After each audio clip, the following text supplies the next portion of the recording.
Hello दोस्तों, आप सभी का स्वागत है आपके अपने YouTube चैनल मोबाइल वाला सीएससी पर।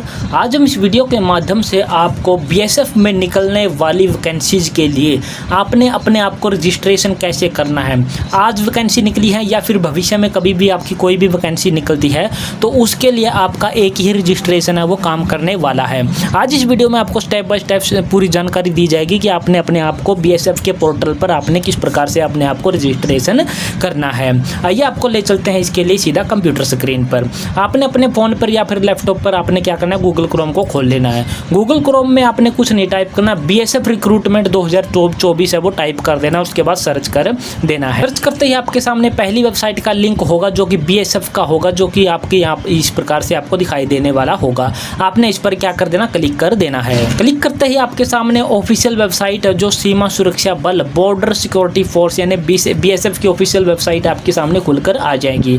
आप इस पर जब भी आओगे तो आप थोड़ा सा स्क्रॉल करके आओगे, नीचे आओगे तो आपको यहाँ पर दिखाई दे जाएगी करंट रिक्रूटमेंट ओपनिंग, यानी कि जो अभी फिलहाल में जितनी भी वैकेंसीज आपकी निकली हुई होंगी बीएसएफ की तरफ से वो आपको यहाँ पर दिखाई देने वाली होगी। और आपको यहाँ पर अप्लाई हेयर पर क्लिक करके डायरेक्टली अप्लाई कर देना होगा। लेकिन उससे पहले आपने अपने आप को क्या करना होता है, रजिस्ट्रेशन अपने आप को यहाँ पर करना होता है और वो आपका लाइफ टाइम आपका काम करने वाला है। जो भी आप रजिस्ट्रेशन आप यहाँ पर करने वाले होते हो तो आपको यहाँ पर ऑप्शन दिखाई दे रहा होगा कैंडिडेट लॉगिन का, आपने इस पर क्लिक कर देना है।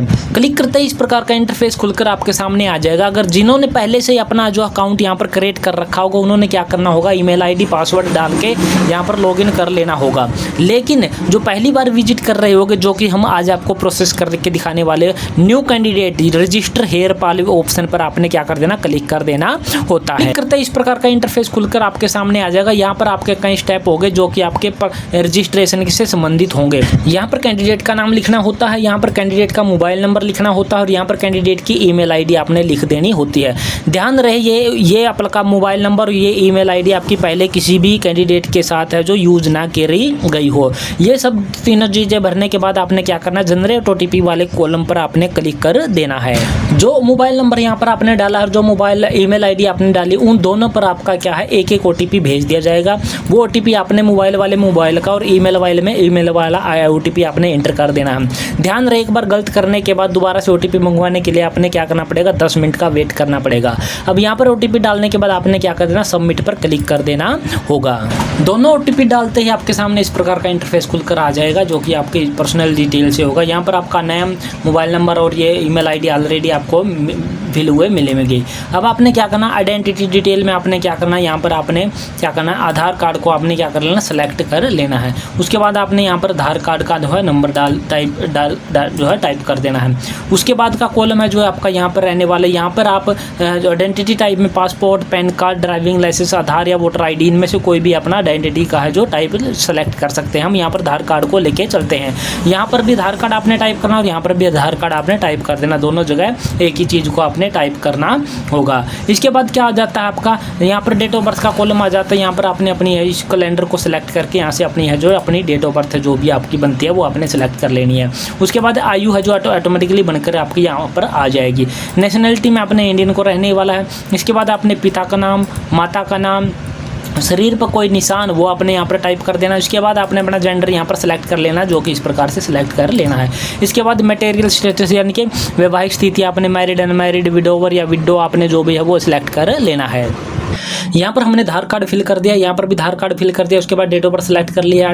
जो जितनी उम्र बनती है वो ऑटोमेटिकली यहाँ पर सेलेक्ट होकर आपके आ जाएगी। फादर नेम, मदर नेम और जो भी शरीर पर निशान है वो यहाँ पर फिल कर लिया। मेल फीमेल जो भी अनमैरिड वो सारी डिटेल हमने यहाँ पर फिल कर लिया। उसके बाद आ जाता है डोमिसाइल डिटेल में। आपने यहाँ पर क्या करना है, सबसे पहले आपके यहाँ पर येस को सिलेक्ट करना है। उसके बाद आपने स्टेट को सिलेक्ट करना है, आपकी कौन सी स्टेट से आपके रहने वाले हो। उसके बाद आपने क्या करना है, यहाँ पर डोमिसाइल नंबर आपने यहाँ पर टाइप कर देना है। डोमिसाइल का नंबर टाइप करने के बाद आपने यहाँ पर नीचे आना। फिर आ जाती कैटेगरी रिजर्वेशन। आपने यहाँ पर पहले अपना धर्म को सिलेक्ट करना, जिस भी धर्म से आप संबंधित है। उसके बाद आपने अपनी कैटेगरी रिजर्व्ड है, एससी, एसटी, ओबीसी जो भी आपकी कैटेगरी बनती है वो आपने सेलेक्ट कर लेना है। अगर आप एससी रिजर्व्ड कैटेगरी सेलेक्ट करोगे तो आपसे उस जो भी रिजर्व कैटेगरी होगी आपका उसका प्रमाण पत्र आपने सर्टिफिकेट नंबर टाइप करना होगा। जारी करने वाला राज्य जो भी आपका है वो राज्य आपने यहाँ पर सेलेक्ट कर लेना। उसके बाद आपने जारी करने वाले जिले का नाम जो भी आपका है वो जिला आपने यहाँ पर सेलेक्ट कर लेना। उसके उसके बाद किसके द्वारा जारी किया गया है, यानी कि तहसीलदार द्वारा या किसके द्वारा, वो सारे यहाँ पर आपको निशान दिखाई दे जाएंगे। तो आपने यहाँ पर जिसके द्वारा वो जारी किया गया वो उसका नाम यहाँ पर सेलेक्ट कर लेना। उसके बाद जारी करने की तिथि आपने यहाँ पर ले लेनी है। उसके बाद मोड ऑफ रिक्रूटमेंट, भर्ती का तरीका, जो भी आप जिस भी भर्ती के लिए आप अप्लाई करने वाले हो, आप यहाँ पर डायरेक्ट एंट्री के लिए ही मोस्टली है जो कैंडिडेट अप्लाई करते हैं, तो यहाँ पर डायरेक्ट एंट्री आपने क्या कर लेना है, सेलेक्ट कर लेना है। उसके बाद यहाँ पर सब कैटेगरी में आपका क्या, आप विकलांग है तो आपने विकलांग है तो यस करना होगा, अगर नहीं है तो आपने नो रहने देना। उसके बाद क्या आप भूतपूर्व सैनिक है तो नो रहने देना है, और विभागीय यहाँ पर भी आपने नो रहने देना है। यहाँ पर सारी डिटेल फिल करने के बाद एक बार फिर से ध्यान से देख लेना, स्क्रॉल करके नीचे आ जाना। नीचे आने के बाद आपने next and save and next वाले कॉलम पर आपने क्लिक कर देना है। क्लिक करते ही आपका है जो एड्रेस वाला डिटेल आ जाएगी, आपने अपना एड्रेस यहाँ पर एंटर करना होगा। यहाँ पर आपने क्या करना, अपना पिन कोड एंटर करना। उससे पहले अपना जो राज्य स्टेट है अपने सेलेक्ट कर लेना, कौन से राज्य के आप रहने वाले हो। उसके बाद आपका जो डिस्ट्रिक्ट है यानी कि जिला आपने यहाँ पर सेलेक्ट कर लेना। उसके बाद अपना गाँव का नाम, अपना पुलिस स्टेशन या फिर अपना पोस्ट ऑफिस, अपनी तहसील, ये सारी चीज़ें आपने क्या कर देनी है, टाइप कर देनी है।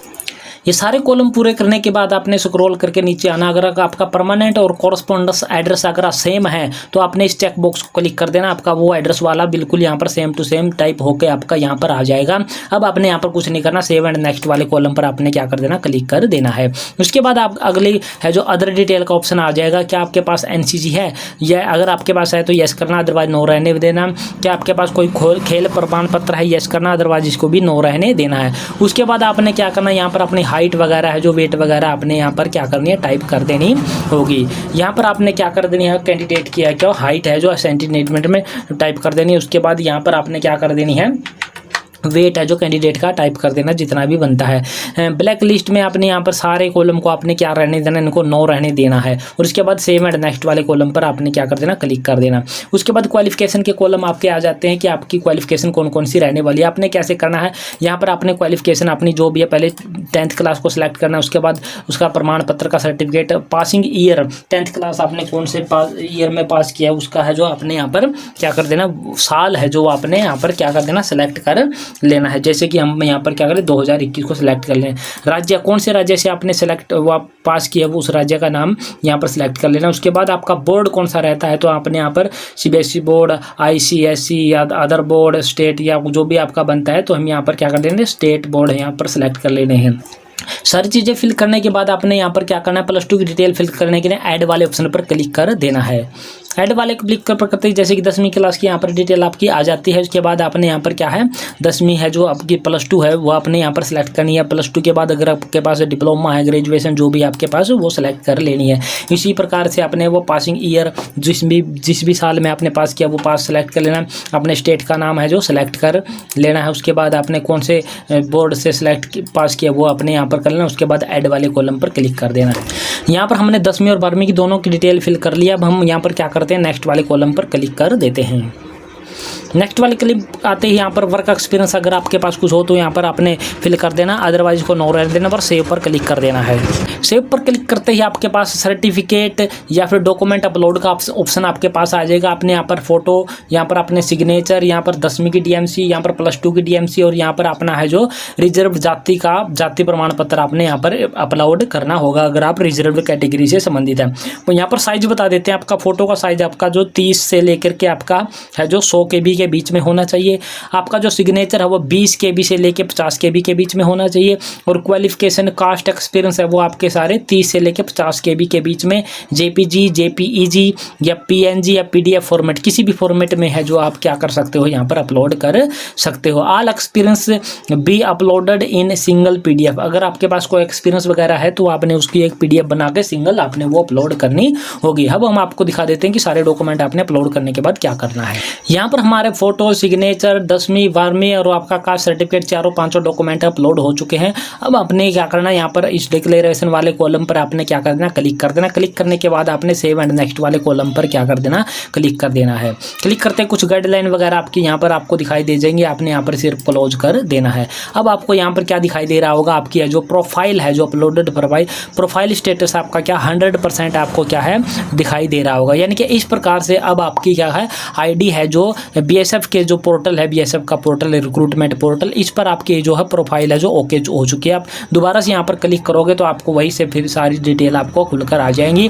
अब आपने यहाँ पर कुछ नहीं करना है, दोबारा से डैशबोर्ड पर आपने आ जाना है और यहाँ पर फिर से क्लोज कर देना। अब आपकी जितनी भी वैकेंसीज आई हुई होगी, आपने क्या करना होगा, अप्लाई करने के लिए यहाँ पर अप्लाई न्यू एडवर्टाइजमेंट वाले इस कॉलम पर आपने क्या कर देना, क्लिक कर देना होगा। तो इस प्रकार से आपका जो बीएसएफ के पोर्टल पर आपका रजिस्ट्रेशन हो जाएगा। आपकी ईमेल आईडी आपकी आईडी होगी और पासवर्ड है जो आपको लॉगिन पर जो ईमेल पर भेज दिया जाएगा। अब आप भविष्य में कभी भी जब भी वैकेंसी आएंगी तो उस आईडी और पासवर्ड से लॉगिन करके अपनी है जो नई वैकेंसी के लिए अप्लाई कर पाएंगे। तो ये थी पूरी जानकारी दोस्तों। और आप ऑनलाइन एप्लीकेशन फॉर्म आपने किस प्रकार से अप्लाई करना है उससे संबंधित नेक्स्ट वीडियो हम इसी चैनल पर आपको लेकर आने वाले हैं। तो जय हिंद, जय भारत दोस्तों।